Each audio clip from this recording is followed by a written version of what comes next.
उद्धव ठाकरे आज मराठवाड्यातील शेतकरी संवाद दौऱ्यावरती होते। बीड येथील पाली येथे त्यांनी शेतकऱ्यांशी संवाद साधला आहे। खरं तर ज्या शेतकऱ्यांसोबत संवाद साधला ते शेतकरी सध्या आपल्या समवेत आहेत, आपण त्यांच्यासोबत चर्चा करूयात। खरं तर उद्धव ठाकरे आज बीड येथील पाली येथे शेतकरी संवाद दौऱ्याच्या निमित्ताने या ठिकाणी आलेले होते।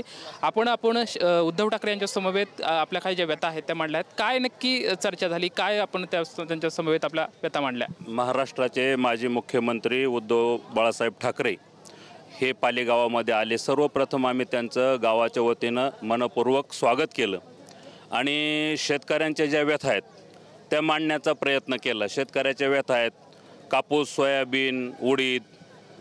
एकतर मे महिन्यापासून पाऊस चालू होता, जवळपास 6-7 महिने झालं पाऊस। अतिवृष्टीनं सर्व महाराष्ट्रात हे संकट आहे, आसमानी संकट आहे हे।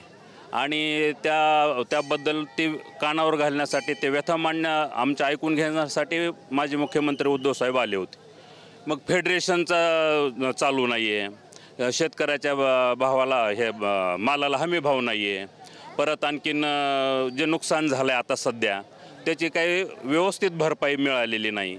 दिली काही तुटपुंजी दिली, तेवढ्याने काही शेतकऱ्याचं समाधान होत नाही। शेतकऱ्यांचं नुकसान झालं आहे 2-4 लाख रुपये, 5 लाख रुपये, आणि त्यांना मिळालं आहे 10,000 रुपये, 8,000 रुपये, 7,000 रुपये। मग ह्या पद्धतीने जर भेटलं तर मग शेतकऱ्याचं नुकसान भरून निघत नाही। आणि म्हणून त्यांच्याबरोबर संवाद साधण्यासाठी आम्ही या ठिकाणी आलो होतो। गावकरी सर्वांनी मिळून त्यांच्या सांगितलं संपूर्ण कर्जमाफी झाली पाहिजे, कर्जमुक्त झालं पाहिजे। परत आणखीन गावात इथं बिंदुसारा धरण आहे, या धरणाच्या पाठीमागे हे ग्रामदैवत खंडोबारायाचं मंदिर आहे, त्याला एक प्रोटेक्शन वॉल म्हणून एक असे भिंतीची गरज आहे।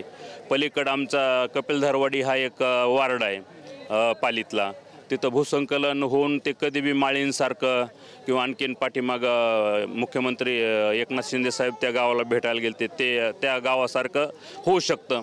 म्हणून पुनर्वसनाची प्रक्रिया लवकरात लवकर केली तर बरं होईल। त्या लोकांना सध्या राहायला घरं नाहीत। ठीक आहे, खरं तर या सर्व तुम्ही व्यथा मांडल्या, मात्र उद्धव ठाकरे यांनी तुम्हाला काय आश्वासित केलं, काय त्यांनी सांगितलं? साहेबांनी असं सांगितलं की जे तुमच्या व्यथा आहेत मी ऐकून घेतो आणि उद्या अधिवेशन आहे, त्या अधिवेशनामध्ये त्या व्यथा मी मांडणार आहे। सरकारपुढं तुमचं हे म्हणणं मी सांगणार आहे।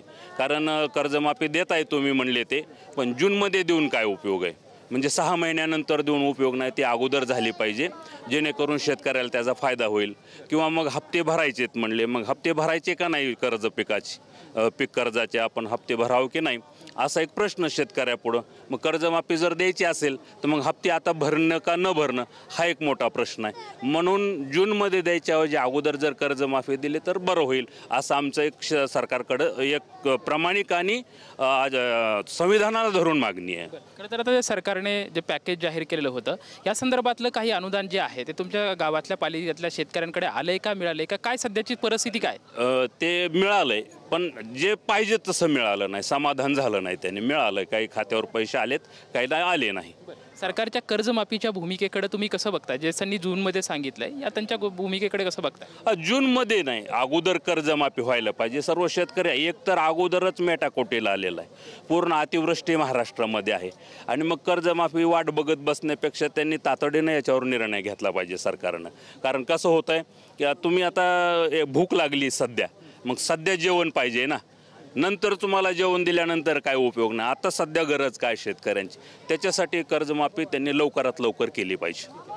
एकंदरीत आपण बघितलं की पालीतले हे शेतकरी होते, त्यांचं हेच म्हणणं आहे की आज उद्धव ठाकरे या ठिकाणी आलेले होते, आमच्या ज्या काही शेतकऱ्याच्या ज्या व्यथा आहेत ते त्यांनी जाणून घेतल्या आणि मी ह्या सर्व व्यथा पुढे मांडणार आहोत असं सुद्धा त्यांनी आम्हाला आश्वासित केलं आहे। मात्र जी कर्जमाफी आहे ती कर्जमाफी जूनच्या अगोदर व्हावी अशी जी मागणी आहे ते एक शेतकरी या ठिकाणी करताना आपल्याला पाहायला मिळत आहे। कॅमेरामॅन अमित अडेसोबत लक्ष्मण जाधव, TVNN मराठी, पाली, बीड।